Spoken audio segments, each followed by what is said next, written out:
Hello everyone, welcome back to my channel. If you're new here, my name is Robin and I'm a certified book coach and developmental editor as well as author. I help those who seek to write a book find time in their busy schedule to write with joy and ease. As a book coach, I work with a lot of writers who struggle to finish their first draft. This is exactly what a book coach is helpful for the accountability that goes into it. But I get it. I myself find that the first draft of a book is the most challenging part, writing that first draft. I know some writers say that it's the editing process that they find most difficult, but for me personally, I've always found that first draft to be the most difficult. Staring at that blank page or blank document. But from writer to writer, I'm here to tell you that it doesn't have to take a long time. It doesn't have to take years. It doesn't even have to take months. Let me give my story as an example of this. The longest I ever spent on a draft was 12 years, and the shortest I ever spent on a draft was 1 month. Yes, you heard that right. 12 years versus a single month. As many of you writers out there can probably relate, I've been writing from a young age. Since grade 1, ever since I could pick up a pen and write words on a page, I've been writing down stories. But I always struggled with finishing these stories. Then in 8th grade, or the year before high school, I had the idea for a longer book and I wanted to write that longer book and finally finish it. I started working on my first draft of that book that same year in grade 8. But then years went by and I got distracted by other things.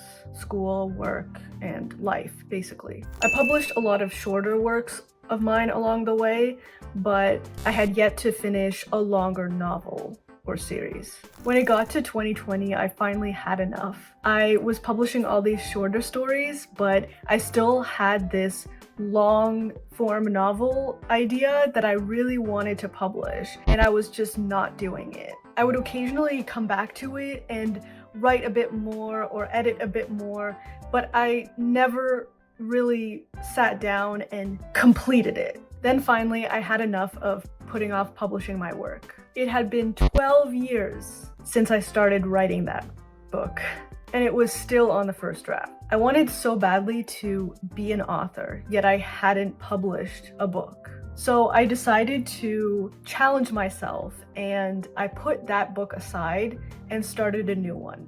But this time, I approached it differently. I approached it with intention, with deliberate effort. After spending 12 years working on the first draft of one book, I set that aside and I wrote my second book in a single month.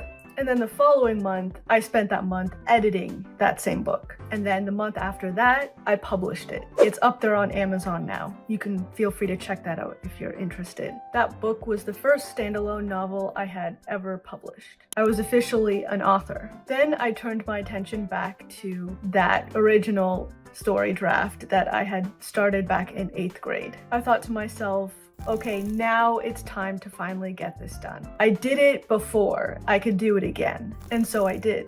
I rewrote the whole thing and I split it into a 3-part series, a trilogy. You can find that on Amazon now as well. It's called the Scientist and Girl series, and it's a young adult action adventure, dark fantasy. I even wrote 2 additional companion books to complement the series, a character origin story called Benny's Story, and a choose your own adventure teaser book for the first book in the series. And I did all this publishing within the span of 2 years, 2020 to 2021. And trust me when I say, when I was growing up, I really, truly never finished anything I started. I didn't start that way at all. I didn't start being able to finish and publish and do all these things. I literally put myself in that mindset to be able to do those things. I changed my identity, if you will, from never being able to publish and finish anything to being someone who could do those things. What about you? What kind of person do you tell yourself that you are when it comes to writing? How long will your first draft take? The truth is, your first draft will only take as long as you want it to take. It depends on however long you decide to take with it, and that usually depends on how much time you decide to invest in it. As you can see from my experience, it can take as short as a single month to as long as 12 or more years. It really all depends on what you decide to do.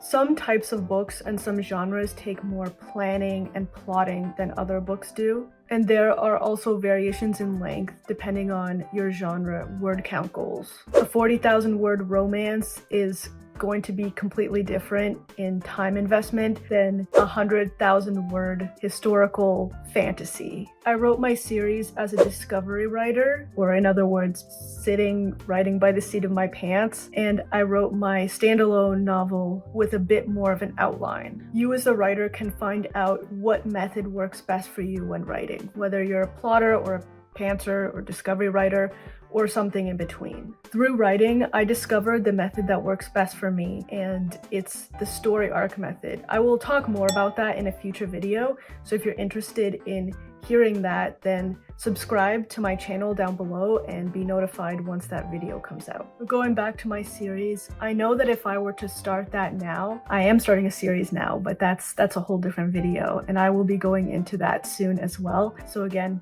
feel free to subscribe to be notified once that comes out. But if I were to write that series that I'd published again now, that trilogy of books, I know I could get it done within a year, maybe even half a year. It really doesn't have to take more than you decided to take. It's entirely up to you. That being said, there's always benefit to having some useful tips when writing your draft, so I'll share some of my favorites with you. As I mentioned in the beginning of this video, I find drafting the hardest part of the writing process. I find editing and revising a lot easier because I'm not staring at a blank page. I am often thinking, how am I gonna write all these words down that are in my head? How am I gonna formulate the plot? How am I gonna structure this story? Those are all questions going through my mind as I stare at a blank page. So what I like to do is separate the thinking from the writing, which means I create a separate document where I throw everything in there that I can think of about the story, whether it's characters and their descriptions,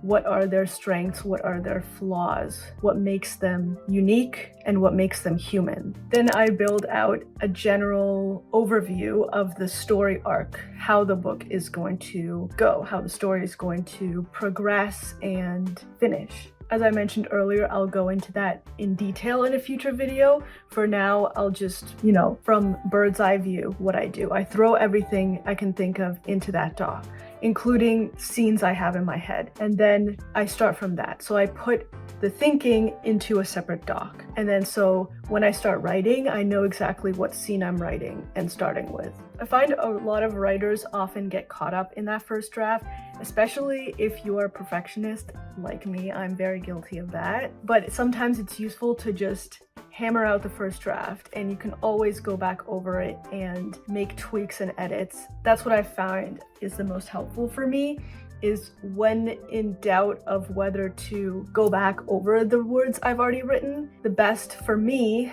is often just to keep writing and keep going. And, once everything is written out, then go back, because a lot of that, a lot of those first sentences and paragraphs are going to change anyway. So I find if I try to make a paragraph, scene, or sentence perfect from the start, then I will get too attached to that scene or paragraph or sentence. And if in the revision process that particular paragraph, scene, or sentence needs to be cut from the story, then it will be a lot harder, let's just say, to part with that paragraph, scene, or sentence. So to sum up those points I made, what I do is I separate the thinking and the writing. I put everything I can think of in a separate doc about the story, about the book, and then I write the draft as soon as possible, not looking back, not revising over previous scenes, but always writing forward and consulting that doc whenever I don't know what to write next.